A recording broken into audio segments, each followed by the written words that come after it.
Hello 皆さんこんにちはဒီနေ့ကတော့ဒီနိုင်တခုတည်းဆက်တော့ပုံထုတ်ကိုတို့ပါလေးကိုဖတ်မှာဖြစ်ပါတယ်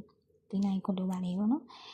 ခန်းကိုခန်းလေးဆိုတာကျမကြီးစီမံခန့်ခွဲမှုကျမအောင်နေထိုင်ခြင်းခန်းကိုရှော့ကိုင်းကျမကြီးထိခိုက်ခြင်းလူကိတူလေးခန်းစာထုံးလုံးစစ်စီခြင်းနဲ့ချူရှော့ဖို့ရှက်ခြင်းနှုတ်တို့ဆိုပမာဏပြန်ခန့်မရှိတဲ့ဖြစ်မလားမသိဘူးဖြစ်မလားဆိုရင်ခါနေစပူပြီးခြင်းခန်းစံဖို့ကုဆက်ခြင်းခန်းလေးစီမံခန့်ခွဲခြင်းထိခိုက်ဆိုးစားဆက်ပစ္စည်းများကိုဂိုင်းတွဲထိန်းချုပ်မောင်းနှင်ခြင်းဆိုရှော့ဖို့Kyoku San ကလေးရပုံမှာမျိုးပွားပုံကိုဖော်ပြရဲစေရစိုးချီကနေဖြည့်ရှင်းခြင်းစုံခိုင်းပိုင်းလျှော့ဆိုရည်တောင်းခံခြင်းနဲ့ရည်တောင်းခံခြင်းဒိုင်စာကုစေဖြည့်ရှင်းခြင်းဖြည့်ရှင်း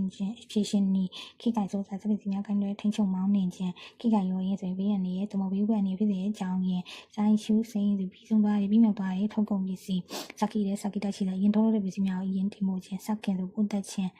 စမ်းစေစမ်းဆိုင်ဆိုရစစ်တပ်ပါလေကြီးချုပ်ခြင်းဂျန်ဆူဆန်မေတိုလီဝမှုဆိုရင်ဆိုဒီယမ်ဟိုက်ပိုကလိုရိုက်ဒါတော့ဒီနေ့မှာရှိတဲ့ဒီစက်တက်ကုန်တော့ကိုတူပါလေးပဲဖြစ်ပါတယ်